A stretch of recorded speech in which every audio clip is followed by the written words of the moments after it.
Uklama, Wamish, Kenwats, Stishata, Uhukwach, Exu, Matilda Leo, Sishat Aksuma, Uhukwitach no Exu, Wamish George Watts, Uhukwitach, Exatspa, Edna Jacob, Uhukwitach no Exatspa, Huey and Grace Watts. Hecha Matmuk, Nuu-chah-nulth Tribal Council Vice President. Hello, my name is Ken Watts from Sishat. I'm a man from Sishat. My mother is Matilda Atleo, and she is from Sishat. My father was the late George Watts, Wamish. My mother's mother is Edna Jacob, and was Edna Jacob. And my father's parents were Huey and Grace Watts. I work for the Nuu-chah-nulth Tribal Council as the Vice President, and I've created this message for not only Aboriginal voters, but also non-Aboriginal voters and the Canadian public in general. So what is my message? The message is I encourage each and every Canadian, including Aboriginal people, to vote. Who you vote for is your business. I would not encourage you to vote for any particular party. My role is to be non-partisan. However, whether you're Aboriginal or not, I encourage you to think about the party or candidate you're voting for and their commitments to Aboriginal people, Indigenous people, First Nations people, Inuit, Métis. Not to just address our issues and concerns, but who is truly committed to working hand in hand with our people. Our people have identified a number of priorities through the Assembly of First Nations and in the media in our communities, and candidates and parties are well aware of those issues, and I hope Canadians are as well. So where? I encourage you to check out www.elections.ca or www.afn.ca, where both pages share a wealth of information in terms of the upcoming election, the 2015 federal election. The Elections Canada website, elections.ca, is an easy-to-use site where you can enter in your postal code and see who all the candidates are, where your local offices, Elections Canada office, and a ton of other information, including to see if you're registered, actually go online and register yourself, as well as a lot of other important information in terms of ID and voting and advanced polls, etc.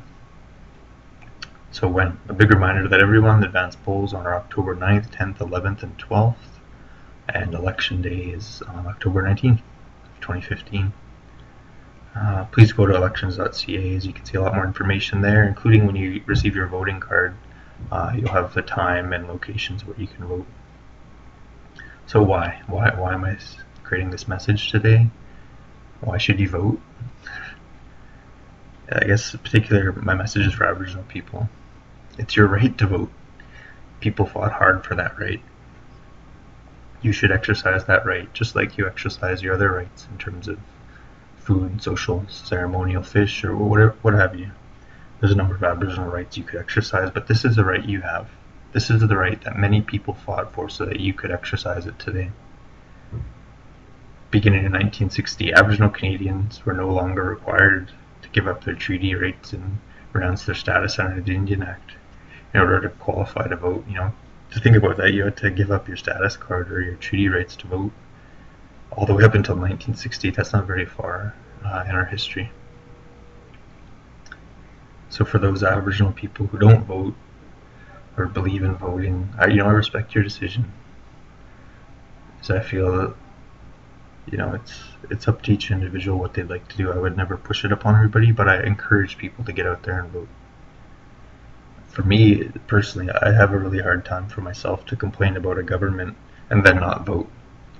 To say, well, this government's not doing that, they're not doing this for our people, we can't stand when they do this, and then not vote and not be a part of the change. Yes, we as Aboriginal people have had our issues with different parties, and yes, some governments don't follow through with what they commit to sometimes. And It's not like some party's going to come in and completely change the world for Aboriginal people or First Nations, Indigenous people.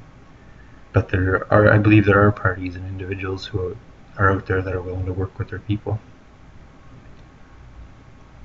But I encourage you to vote. Every vote counts.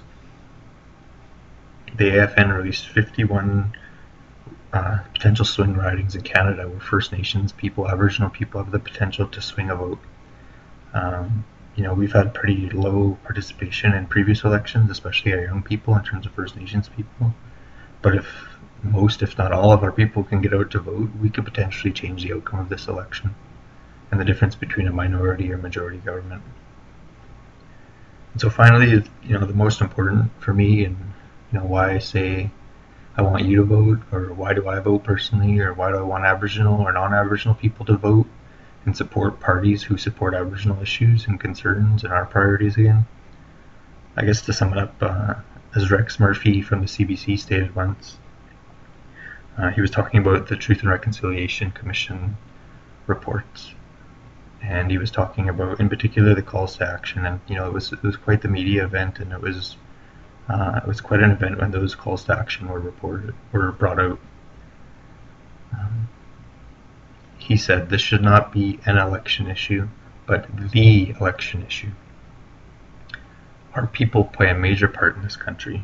As the first peoples of this land, we need to be respected and honored, much like other countries should be when other people come into other countries. And we welcomed non-Aboriginal people with open arms here on the West Coast. But there's other important issues too that non-Aboriginal people should be aware of, such as Aboriginal title and rights, child and family services, an inquiry into murdered and missing Indigenous women, the UN Declaration on the Rights of Indigenous Peoples, and making sure that it's implemented as soon as possible. The TRC calls to action, 94 calls to action that were probably one of the most comprehensive list of recommendations assembled to support Aboriginal people in this country. There's other issues like education, employment, training, programs and services, housing, the list goes on. But I think not all those issues or concerns or priorities actually take money. People are always thinking, oh, First Nations want more money, they want more money. That's not necessarily the case. All we want is our rightful place in this country. We're protected under the Constitution. Aboriginal and treaty rights are protected under Section 35 of the Constitution, and they need to be respected and honored, much like the treaties, historical treaties, they need to be honored. So when I encourage you to vote, and I tell you that I'll vote, it's because in our generation we have the responsibility to ensure that our children live in a better world than that which we live in now. We need to ensure as this current generation that our people 7 generations from now live in a better world. And we need to push for Canada to be a better place, not just for Aboriginal people, but all people. Again, Aboriginal people are a very important part of this country. First Nations, Inuit, Métis, Indigenous people, they're a very important part of this country. As Indigenous peoples have been here since time immemorial, the relationship which they have had with the Crown has been rocky. But there's an opportunity, we're at this moment in time where there's an opportunity to grasp on and actually work hand in hand with First Nations people. First Nations people can play a major part in this economy. Working with the political parties in the next government, we can also reduce the number of children in care. And from my understanding, there's more children in care than that at the height of the residential school. I mean, you think about that, it blows my mind. And there's a lot of work to do, don't get me wrong, it's not going to happen overnight, but this next government can choose to work with our people or work against us or push things upon us. But I think those days have been long gone. That collaboration, cooperation, and partnerships need to happen between First Nations and non-First Nations people and First Nations and governments on a government-to-government relationship. In closing, I just want to say, as David Suzuki once stated to me, this may be the most important election in our history. So I encourage you to vote. On October 19th in the advance polls, I encourage you to get out and vote. Chew. Go.